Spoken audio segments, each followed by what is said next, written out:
আসসালামু আলাইকুম বন্ধুরা, আমি নিশাত।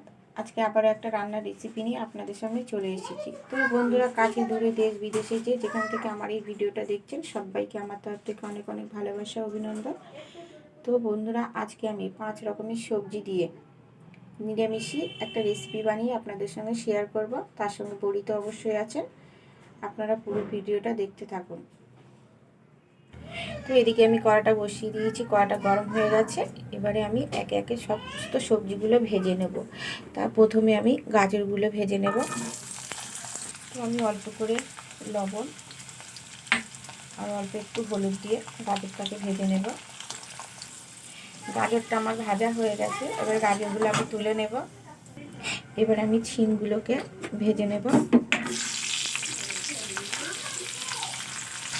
দিয়ে দেবো অল্প করে একটু লবণ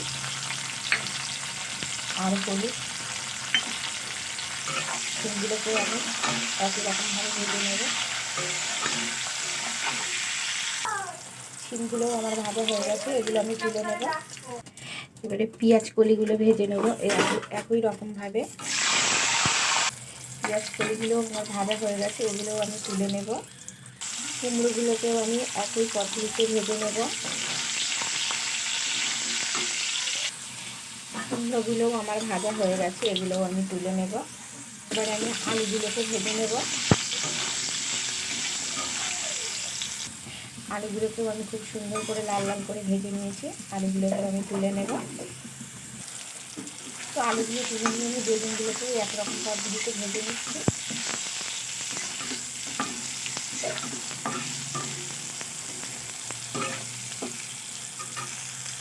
বেগুনগুলো আমার ভাজা হয়ে গেছে, আমি তুলে নেব। এখানে আমার সমস্ত সবজিগুলো ভাজা হয়ে গেছে। বড়িটা আমি অফ ক্যামেরায় ভেজেছি, সেটা আপনাদের সঙ্গে শেয়ার করিনি।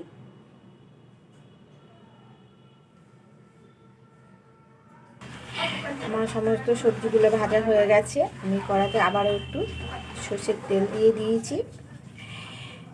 এবারে আমি ফোড়নে দেব গোটা জিরে, শুকনো লঙ্কা আর তেজপাতা।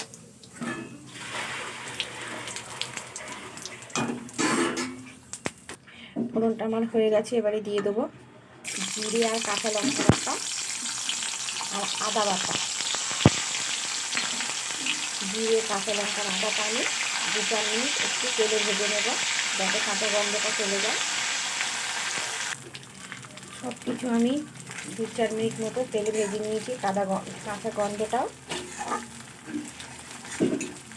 যাতে না থাকে সেইভাবে আমি ভেজে নিয়েছি। এবারে দিয়ে দেবো গুঁড়ো মশলা। এখানে খুব বেশি গুঁড়ো মশলা আমি ব্যবহার করব না। দিয়ে দেবো হলুদ গুঁড়ো আর কালারের জন্য দিয়ে দেবো কাশ্মীরি লঙ্কার গুঁড়ো। দিয়ে দেবো অল্প করে একটু জল। অল্প করে একটু জল দিয়ে দিলাম এবং মশলাটা আমি একটু ভালো করে কষিয়ে নেব।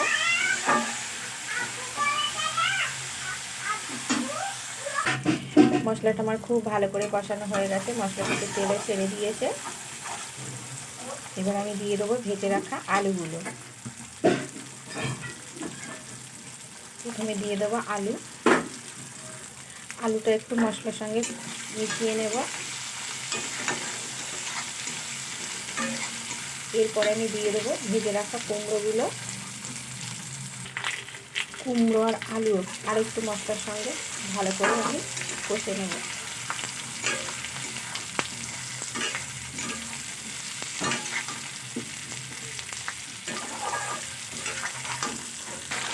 কুমড়ো আর আলু মশলার সঙ্গে খুব ভালো করে কষানো হয়ে গেছে, মশলা থেকে তেলে ছেড়ে দিয়েছে। এবার আমি একে ভেজে রাখা সবজিগুলো দিয়ে দেব। প্রথমে দেব গাজর, তারপরে দিয়ে দেবো শিম, এরপরে পেঁয়াজ কলি ভাজা, বড়িগুলোকেও দিয়ে দেব। সব শেষে দিয়ে দেবো বেগুন। সব কিছু একসঙ্গে আমি মিশিয়ে নেব।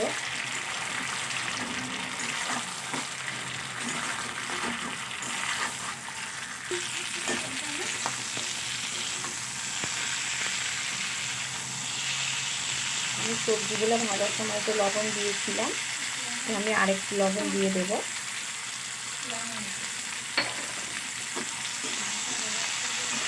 সব কিছু আমার খুব ভালো করে মেশানো হয়ে গেছে।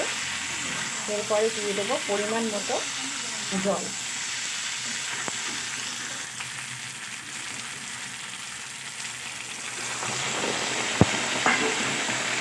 তো পরিমাণ মতো জল দেওয়ার পরে আমি 10 মিনিটের জন্য চাপা দিয়ে রাখবো, তাহলে সব কিছু ভালো করে সিদ্ধ হয়ে যাবে।